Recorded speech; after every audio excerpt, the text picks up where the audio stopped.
two big, there's actually been more than two, but the two biggies, if you will, were AB 109 realignment and Prop 47.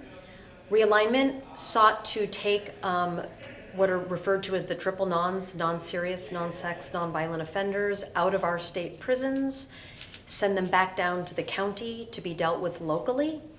So these are the lowest level offenders and parolees that were in our state prisons. And the second Prop 47 took a number of very low level offenses that were formerly treated as felonies and reclassified them as misdemeanors.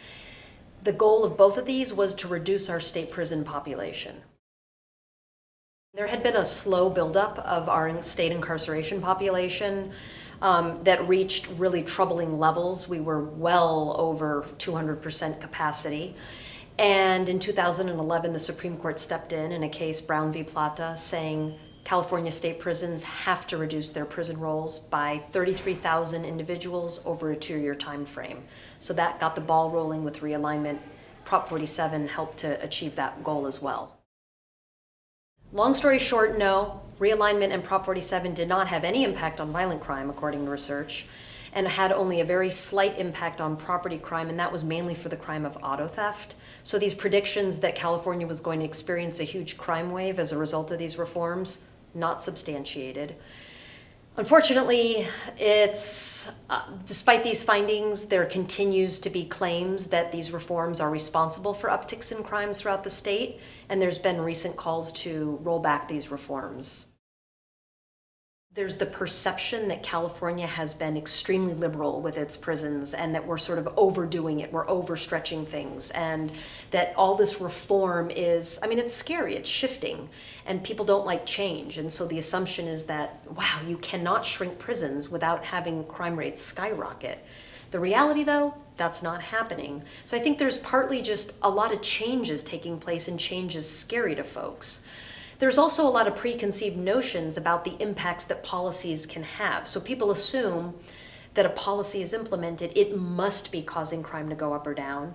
The reality is that crime is caused by a number of different factors, everything from poverty to demographic characteristics to housing conditions, you name it.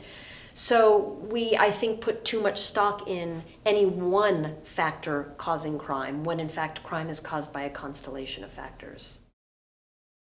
Probably. And I think it's really more kind of reform versus like the way things were, or the way we've been doing things. And so a lot of critics of these reforms will say, I want to go back to the good old days when we used to punish criminals. And I like to remind people that the good old days was when the Supreme Court stepped in and said that you have too many people in your prisons. Basically we punished too much for too long, and we put so many people in our prisons, and that not only was problematic in terms of our recidivism rates weren't going down, our crime rates weren't necessarily going down, we also broke the state budget doing that.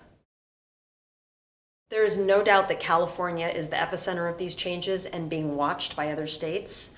I do think other states are implementing variations of realignment and Prop 47, but I haven't really seen any state implement the policies on the scale that California has. So there might be cities, I think in the talk, someone mentioned Philadelphia was doing a lot of these reforms. For sure, different cities are implementing these reforms, but as a state as a whole, I think California still kind of leads the nation in its reforms.